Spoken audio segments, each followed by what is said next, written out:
고린도 교회가 사도 바울을 공격한 것은 사실 사역자에게는 굉장히 치명적인 그런 주제들이었습니다. 왜 바울은 그렇게 고난이 많은가? 왜 그는 하나님의 능력을 못 보여주는가? 왜 그는 하나님의 인도함을 받는다고 말하면서 그렇게 계획을 자꾸 바꾸는가? 왜 그렇게 계획성이 없는가? 왜 그의 설교는 힘이 없는가? 자꾸 예루살렘 교회의 구제 헌금을 말하는데 정말 재정적으로 투명한 거 맞는가? 이건 매우 사역자에게 치명적인 그러한 의심이었습니다. 이런 모든 질문을 한마디로 말하면 사도 바울은 사도로서의 자격이 있는가? 그런 실력이 있는 사람 맞는가? 라는 이런 질문이었습니다. 3장을 보니까요, 고린도 교회가 사도 바울에게 추천장을 요구한 것으로 보입니다. 이게 기가 막힌 것은 고린도 교회는 사도 바울이 전한 복음으로 시작된 교회였기 때문에 이 상황이 너무나 기가 막힙니다. 이렇게 되면 바울을 단순히 부정하는 차원을 넘어서서 바울이 전한 복음으로 그 교회가 이제 시작되었기 때문에 그 복음마저도 부정하는 꼴이 되기 때문에 너무나 이 상황이 너무나 안타까운 장면이 아닐 수가 없습니다. 그래서 사도 바울은 고린도 교회의 교인 당신들이 바로 나의 추천장입니다 라고 이렇게 표현합니다. 그걸 보는데 마음이 사도 바울이 마음이 어땠을까 그런 생각이 드는 거예요. 너희들이 내 추천장이잖아. 왜 다른 추천장을 또 요구해? 라고 이렇게 말하는 것입니다. 3장과 4장을 읽을 때 이렇게 사도 바울이 어떤 도전 속에서 지금 이 편지를 쓰고 있는지를 한번 생각하면서 이 편지를 읽어가야 됩니다. 특별히 3장과 4장은 사도 바울이 곧 교회의 지도자를 어떻게 평가하고 이해해야 하는지에 대한 사역자론이라고 이렇게 보시면 됩니다. 저는 오늘 4장에서만 그 내용을 볼 텐데요. 첫 번째, 사도는 자신을 증명하는 자가 아니라 그리스도를 증명하는 자이다 라고 이렇게 정의하고 있습니다. 5절을 여러분 읽겠습니다. 우리는 우리를 전파하는 것이 아니라 오직 그리스도 예수의 주되신 것과 또 예수를 위하여 우리가 너희의 종된 것을 전파함이라 라고 이렇게 말하고 있습니다. 교회의 말씀 사역자의 정체성은 거울이지 발광체가 아니다 라고 이렇게 말하는 것입니다. 예수 그리스도가 주되신 것을 증거하는 정체성을 가지면 그 사역자는 교회의 주인 노릇을 하는 것이 아니라 교회 앞에서 그리스도의 종으로 또한 교회를 섬기는 종의 정체성을 가지고 살아간다 라고 또한 이렇게 말하고 있습니다. 사도는 2절에서 이런 정체성으로 말미암아 자신은 복음의 진리에 물을 타지 않고 전할 수밖에 없다라고 말하고 있습니다. 그렇죠? 자신을 증명하지 않기 때문에 그리스도만을 증거해야 되기 때문에 그 복음에 물을 탈 수가 없는 것입니다. 다른 걸 더할 수가 없다라는 것입니다. 이 단순한 정체성이 왜곡되는 것이 사실상 교회를 엉망으로 만듭니다. 내가 발광체가 아니라 난 거울인데 그리스도만을 드러내면 되는데 이것이 뒤바뀌면 그게 바로 교회를 엉망으로 만드는 것입니다. 만약에 교회가 사역자에게 예수 그리스도를 증명하는 것 외에 다른 실력을 요구한다면, 다른 증명을 요구하면 교회는 또한 변질이 됩니다. 사역자는 그리스도를 전파하는 것이 아니라 자신을 증명하게 될 것입니다. 다른 것을 또한 증명해내야 되는 거예요. 결국 자신이 하나님의 능력 있는 종이라는 것을 증명하는 사역을 하게 됩니다. 그렇게 가면 복음의 진리에 물을 타는 일이 벌어집니다. 그런 메시지는 마음을 혼미하게 하여 복음의 영광의 강체를 증명하지 못할 뿐만 아니라 그렇게 사람들에게 자신을 증명하는 사역자는 반드시 교회의 주인이 되는, 주인 노릇하게 되는 결과에 도출하게 됩니다. 여러분 이걸 주의하십시오. 그래서 목사만이 아니라 온 교회 또한도 이런 말씀을 전하는 사역자와 교회의 사역을 볼 때 그리스도를 증명하는 것에 집중돼야 됩니다. 다른 실력을 요구하는 쪽으로 갔을 때 교회는 반드시 부패함 가운데 나아갈 수밖에 없는 것이죠. 우리는 우리를 전파하는 것이 아니라 오직 예수 그리스도의 주되심을 증명하는 것이다 라는 이 정체성을 우리 모두의 가슴에 새긴 은혜가 있기를 바랍니다. 이런 맥락을 이해하면 7절부터 내용이 정말 우리 안에 깊이 이해가 됩니다. 사도는 복음은 영광스럽지만 그 복음을 전하는 자신은 아무것도 아니라고 말합니다. 그것을 사도 바울은 질그릇에 담긴 보배라는 말을 통해서 이제 설명하기 시작합니다. 왜냐하면 자꾸 고린도 교회는 사도에게 고난이 아니라 제발 승리하는 능력 있는 사역자의 모습을 좀 보이십시오. 바꾸지 않을 정도로 좀 주도면밀한 계획성을 가진 사역자가 됐으면 좋겠습니다. 제발 흔들리지 않는 판단력을 보여주는, 중간중간에 계획 바꾸지 않는 그런 좀 계획성 있는 실력자, 그런 계획 좀 잘 세우는 그런 사역자가 되어 주십시오. 좀 설교에서도 좀 말 좀 조리 있게 좀 하고 능력 있는 좀 능력 좀 보여주는 설교 좀 해주십시오. 이런 식의 마치 포장지를 중요하게 여기면서 그걸로 판단하는 그런 모습을 보였거든요. 한마디로 사도 바울 자체가 모든 사람들이 볼 때 팔방미인이 되는 사역자가 되어 주십시오. 이런 식으로 지금 가고 있었습니다. 그런데 사도 바울은 말합니다. 저는 질그릇이에요. 깨지기 쉬운 투박한 질그릇. 제발 저를 주목하지 마십시오. 제 안에 있는 보물, 제가 전하는 그 보석에만 집중해 주십시오. 이렇게 말합니다. 사도는 고린도 교인들에게 자기를 증명하는 일에 목숨 걸지 않습니다. 질그릇에 담긴 보배는 사역자와 우리 모두의 정체성을 규정할 때 가장 중요한 비유입니다. 질그릇에 담긴 보배. 세상은 깨지지 않는 금강석이 되라고 말합니다. 그게 실력이라고. 보석과 같이 스스로를 드러내라고 말하는 것이 세상 아니겠습니까? 알리라고 말합니다. 유튜브에 가면 온통 자신을 자랑합니다. 영끌하며 구독과 좋아요를 눌러주세요. 그리고 사실 그것으로 수익을 창출하며 생계를 유지합니다. 제가 그런 행동 모두를 비난하는 말이 아닙니다. 그렇게 드러내는 것, 실력 있는 걸 보여야지만이 증명되는 세상이란 말입니다. 교회도 크게 다르지 않는 것 같습니다. 저도 여러분도 그런 관성에서 자유롭지 못해요.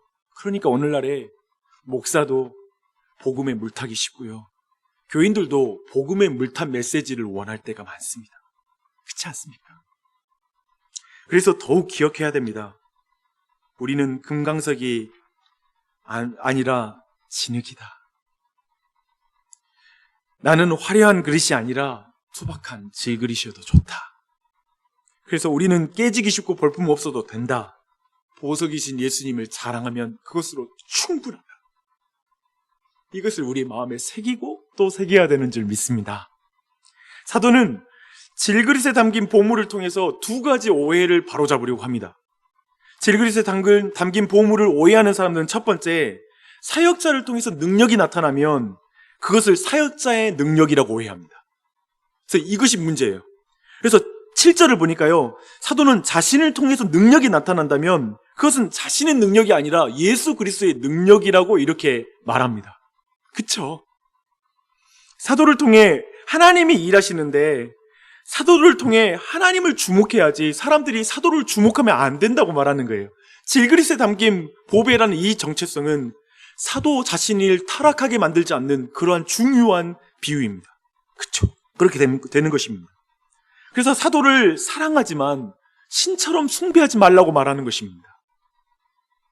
그리고 두 번째, 사람들은 환난과 어려움 속에 있는 사도를 보면서 사도가 무능력하다고 오해를 했습니다. 그러나 사도는 사도의 무력함을 볼 때 예수님의 생명이 자신을 통해 드러나고 있는 것을 주목하라고 이렇게 말하고 있습니다. 그때에도 보석을 주목하라고 말하는 것입니다. 자신이 지금 고난당하고 있고 내가 무능력한 모습으로 보이는 그 모습 주목하지 말고 거기에서 예수 그리스도의 고난과 십자가와 그 죽음 가운데 부활에 이르게 하는 그 능력을 보라고 요청하고 있는 것입니다. 8절부터 찬찬히 읽으면 정말 감동적인 말씀이에요. 우리가 사방으로 우겨쌈을 당하여도 쌓이지 아니하며 답답한 일을 당하여도 낙심하지 아니하며 박해를 받아도 버림받지 아니하며 거꾸로 뜨림을 당하여도 망하지 아니하고 우리가 항상 예수의 죽음을 몸에 짊어짐은 예수의 생명이 또한 우리 몸에 나타나게 하려 함이라. 우리 살아있는 자가 항상 예수를 위하여 죽음에 넘겨짐은 예수의 생명이 또한 우리 죽을 육체에 나타나게 하려 함이라. 사도는 온갖 어려움과 환난을 다 겪고 있고, 그것이 고린도 사람들에게는 사도성을 부인하는 근거가 되고 있는 걸 알고 있습니다. 그것이 고린도 교인들에게는 무능력하다, 왜 저렇게 찌질하게 사나, 왜 이렇게 실력이 없나라고 사람들이 비난하는 거 다 알고 있지만, 사도는 오히려 나의 이 고난으로 말미암아 예수의 생명이 자신을 통해서 드러나고 있다, 예수님을 주목하라고, 난 질그릇에 담긴 보물을 가진 자라고 그렇게 말하고 있는 것입니다. 사실 사도가 그 고난을 당해서 고린도 교회가 세워졌잖아요. 근데 그걸 부인하는 거예요. 오늘날 마치 그리스도인들이 예수 그리스도의 십자가와 그 고난을 통해 자신이 구원받았는데, 구원받은 이후에 십자가와 그 고난의 길은 걷지 않으려고 하는 태도, 그것 또한도 동일한 맥락에서 이해할 수 있을 것입니다. 사도 바울에게 질그릇에 담긴 보배라는 정체성이 만드는 삶의 자세가 여러분 보이십니까?